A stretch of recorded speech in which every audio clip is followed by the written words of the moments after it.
Kulkarni, robotic and laparoscopic GI cancer surgeon, oasis clinic Pune में practice करता हूँ और मेरा एरिया ऑफ इंटरेस्ट है पेट में पाए जाने वाले कैंसर्स, ट्यूमरस कंडीशंस और उसकी laparoscopic and robotic surgery and other treatments. आज हम डिस्कस करेंगे कि फूड पाइप का कैंसर यानी कि ईसोफेगस का कैंसर, इसमें एंडोस्कोपी का क्या रोल होता है और एंडोस्कोपी को कब किया जाना चाहिए, किन पेशेंट्स में एंडोस्कोपी करने की जरूरत होती है और एंडोस्कोपी से क्या इस बीमारी का कोई ट्रीटमेंट भी किया जा सकता है। तो सबसे पहले ईसोफेगस यानी कि फूड पाइप ये हमारे डाइजेस्टिव सिस्टम का पहला हिस्सा होता है। इसका लेंथ होता है लगभग 25 सेंटीमीटर और ये हॉलो मस्कुलर ट्यूब के फॉर्म में होता है जो पेट को मुंह से कनेक्ट करता है और खाया जाने वाला खाना या पिया जाने वाला पानी या कोई लिक्विड ये नीचे तक ट्रांसपोर्ट करता है। जब ईसोफेगस में कैंसर डेवलप होता है तो ये कई फॉर्म्स में हो सकता है, चाहे ये अल्सर के फॉर्म में शुरुआत हो सकती है या फिर ये ग्रोथ के फॉर्म में शुरुआत हो सकती है या फिर एक स्ट्रक्चर यानी कि एक नैरोइंग के फॉर्म में डेवलप हो सकता है। इसके सिम्टम्स कई सारे हैं बट इंपॉर्टेंट सिम्टम्स होते हैं खाना निगलने में या पानी निगलने में तकलीफ या छाती में दर्द होना कुछ खाने के ऊपर या फिर खाना या पिया हुआ पानी को बैक या फिर रिगर्जिटेशन होना यानी कि ऊपर उल्टी होके या वॉमिट होके बाहर। अगर ऐसे सिम्टम्स आपको है तो आपको एंडोस्कोपी एडवाइस की जा सकती है। तो एंडोस्कोपी क्या होती है? एंडोस्कोपी एक इन्वेस्टिगेशन है, एक टेस्ट है जिससे हम ये पता कर सकते हैं कि खाना निकलने में तकलीफ क्यों हो रही है, उसका रीजन क्या है। तो ये एक फ्लेक्सिबल ट्यूब के फॉर्म में होता है, इसकी लेंथ लगभग 120-130 सेंटीमीटर से थोड़ी ज्यादा होती है और ये अलग अलग डायमीटर में होता है जिससे कि हम छोटों से लेके बड़ों तक एंडोस्कोपी सब में कर सकें। और इसकी टिप में एक कैमरा लगा हुआ होता है और एक लाइट होता है जिससे कि हम अंदर के पार्ट को लाइट से कैमरा से ठीक तरह से देख सकें और ये इमेजेस या ये फोटोग्राफ या वीडियो हमें टीवी मॉनिटर पे या टेलीविजन स्क्रीन पे देख सकते हैं और उस एरिया को ठीक से असेस कर सकते हैं।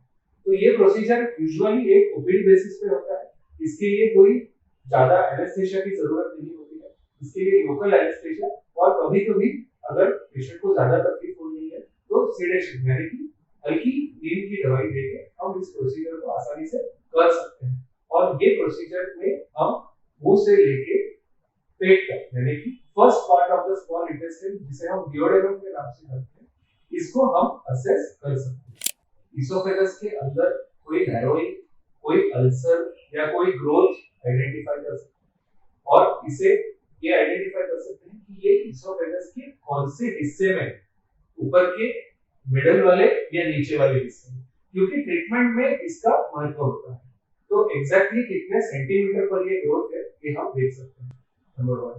नंबर 2, हम उस ग्रोथ का छोटा सा पीस यानी कि बायोप्सी लेके इसे माइक्रोस्कोपिक टेस्टिंग के लिए भेज सकते हैं एंडोस्कोपी के माध्यम से। This is called as a endoscopic biopsy और बायोप्सी से हमारा ईसोफेगस कैंसर का डायग्नोसिस कंफर्म हो सकता है, जो कि सीटी स्कैन या एंडोस्कोपी में सिर्फ सजेशन होता है, बट बायोप्सी में अगर हमें दिखते हैं कैंसर के सेल्स तो ये क्लियर कट डायग्नोसिस बनता है कि ईसोफेगस कैंसर है। कभी-कभी इसका रोल, एंडोस्कोपी का रोल ट्रीटमेंट में भी किया जा सकता है।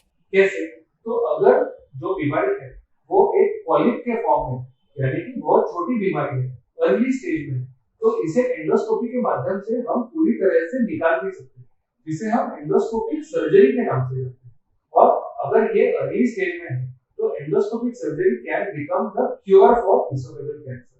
और इन अर्ली स्टेज के जो पेशेंट्स हैं इनका सर्वाइवल लगभग 85 to 90% तक हो सकता है, जो कि बहुत अच्छा सर्वाइवल होता है।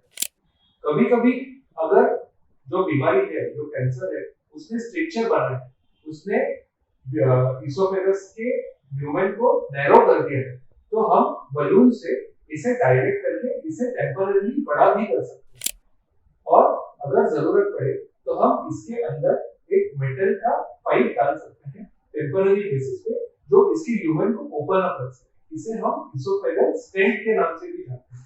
तो एंडोस्कोपी से हम इसोफेजियल स्टेंटिंग कर सकते हैं, इसोफेगस के चैनल को बड़ा करके उसको डायलेटेशन कर सकते हैं और उसकी बायोप्सी ले सकते हैं। और कोई स्टेज अर्ली इसोफेजियल कैंसर में हम इसे पूरी तरह से एंडोस्कोपी करके निकाल भी सकते हैं। इसे हम ESP या EMR इस प्रोसीजर के नाम से भी जानते हैं।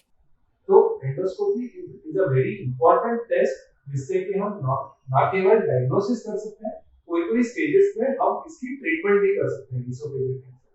तो अगर आपको आपके एंडोस्कोपी रिपोर्ट को हमें शेयर करना है, अगर आपको इसके बारे में कोई डाउट्स है, कोई सलाह चाहिए, तो please feel free to share your endoscopy report. मैं आपको इसके ऊपर एडवाइस करूंगा। आप मुझे ईमेल कर सकते हैं या आप मुझे व्हाट्सएप पे मैसेज भेज सकते हैं या नीचे कमेंट सेक्शन में भी लिख सकते हैं। I will get back to you. Thank you.